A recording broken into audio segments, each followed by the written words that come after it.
Hi,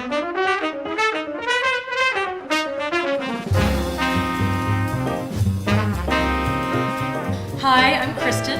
This is Jazz and Juice, and we are at Casalula in New York City, and I'm here with Grammy Award winner Ted Nash. Hi. And we're here today to talk about a lot of things, but we'll start with great combinations in wine and music. Some of the best wines in the world are blends of different varietals. The first that comes to mind is Bordeaux. There's 5 varietals in Bordeaux that can be found. Cabernet is one. Cabernet Franc. Merlot. Malbec. Petit Verdot. Those are the 5. So there's our mini wine lesson as part of this. Another thing that comes in 5s that is very good is Ted Nash's Quintet. So your record comes out on Friday. That's right. Of this week. You may be watching this after the fact. That's May 19th. And this is really exciting. Friday's May 18th. Okay. But who's counting? Exactly. No, I count up to 5. That's it. That's good. No, I'm thrilled. Yeah, 5. There's 5 people on the CD, so that's a great tie-in. No, it's awesome. I'm really excited to put this out. It's the first live CD that I've put out in like over 25 years. Yeah, so, that's amazing. Yeah. Well, I see you as kind of the Cabernet of the group. And in general, there's a reason for that because today we're sipping 2 Notes, which is our wine. So Ted and I collaborated and made a wine that has 4 of the 5 Bordeaux varietals, mostly Cabernet and Cabernet Franc. Don't worry, it's not an infomercial. There's no call-in number. It does not slice or dice. It's just tasty wine. But how could we resist drinking it? Order before midnight tonight. But Get absolutely free. But I think of Ted as being, you kind of brought the Cabernet to this blend in that it's powerful and structured and formidable. Cabernet Franc is a little... You brought the earthiness to it and the soul. So. Well, anyway, so cheers. Yeah, cheers. As we talk about quintets. We'll pretend that we didn't drink most of this bottle last night, but we left just enough for this piece today. So congratulations on the record. That's very exciting. You also have been a part of other great collaborations. Jazz is always a collaborative art form, but your long relationship with Jazz at Lincoln Center makes me think of any number of great collaborations in wine and beyond. So can you speak a little bit to that? Well, yeah, collaboration, obviously, yeah, you're playing with other musicians, so you're always thinking about how what you do relates to something else and how it comes together.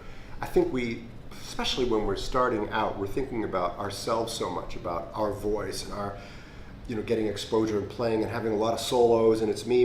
And it's a very typically young thing, and I think that one great thing about playing with a big band, which is the Jazz Lincoln Center Orchestra, and we have an amazing leader, Wynton Marsalis, who sets such a great example about how it's really about community. It's about how we all come together to make a sound. So we're part of something. And I think that there's resistance to that at times because you view yourself as a soloist and you want to show everybody how much you know and how much you can express.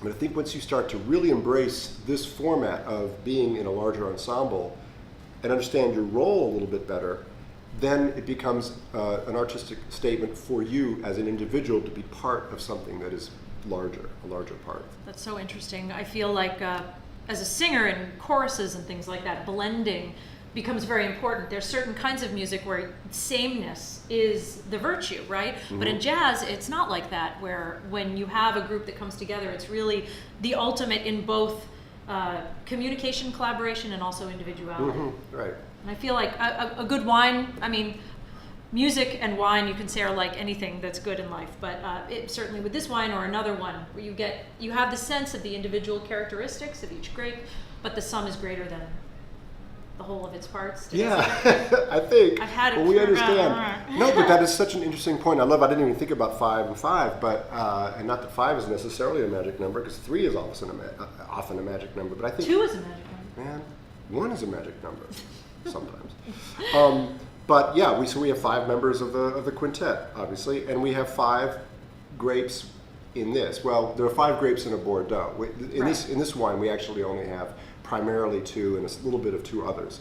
But in a Bordeaux, you might typically have a blend of up to 5 different grapes in that Bordeaux, and so each one has such a different characteristic. So if I like you said, if I'm the cab, then maybe Rufus Reid, who's on this record, is the Cab Franc. Maybe Matt Wilson is the Malbec. You know, he brings a little bit of that. But the vibes are definitely Merlot, because there's something kind of like generous and round that, you know, encompasses the whole sound of the record. Yeah. It's kind of fun to actually think like that, even though it's not a direct. It's kind of like a TV show where you're like, I'm this character. I'm whoever. But that's amazing. So, yeah, and just, I think if I were watching this video and I didn't know you, I'd be like, he makes wine, he makes music, he plays with the Jazz Lincoln Center Orchestra. How many hours do you have in a day? Not enough. For me, being creative is sort of what makes me happy. Like if I try to measure success or my success, it's not how much money I have, because I'd be certainly failing, or how famous I am, because a lot of you probably don't even know who I am. But I measure it in how much I create and how much I get from that creation. So for me, composing, improvising, making the wine, writing, even it could be contributing to a blog, or it could be writing a short story or something like that. For me, the act of creation is something that, and more I understand it's more the act of that than it's like more the journey than it is the destination. Yeah, well, you've certainly opened my eyes to that in seeing, as being an artist who works also in the wine sphere, that, you know, I can be creative when it comes to wine. It's not just a job. So that's sort of what this wine is about. But I was trying to think of songs that sort of have to do with this idea. And there's plenty of love songs that have to do with, you know, two people coming together. But I thought of the song Alone Together, because it is a song about, you know, you could say it's a song about two people being alone together, but it is, to me, about that preservation of identity and self while being together, which I think is what we're talking about in wine and music.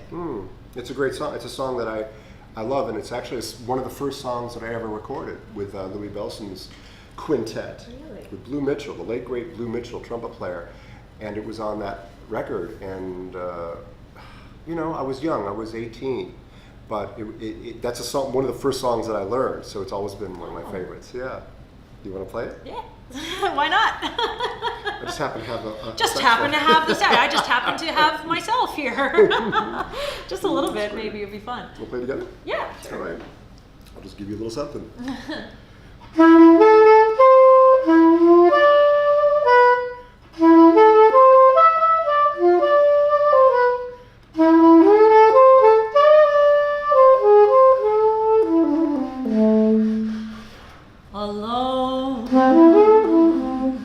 Together beyond the crowd, above the world, we're not too proud to cling together. We're strong as long as we're together.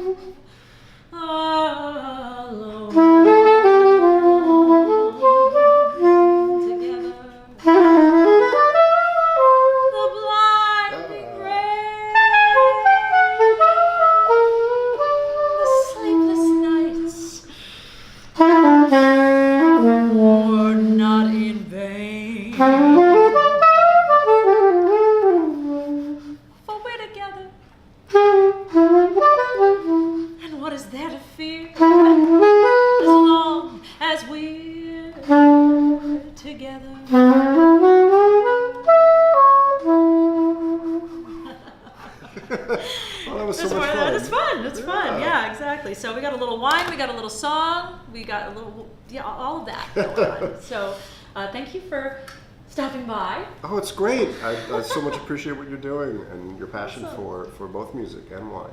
Yes, well, thank you for being here, and subscribe and join us for meeting other fascinating musicians and drinking more tasty things. Yeah. Cheers. Cheers.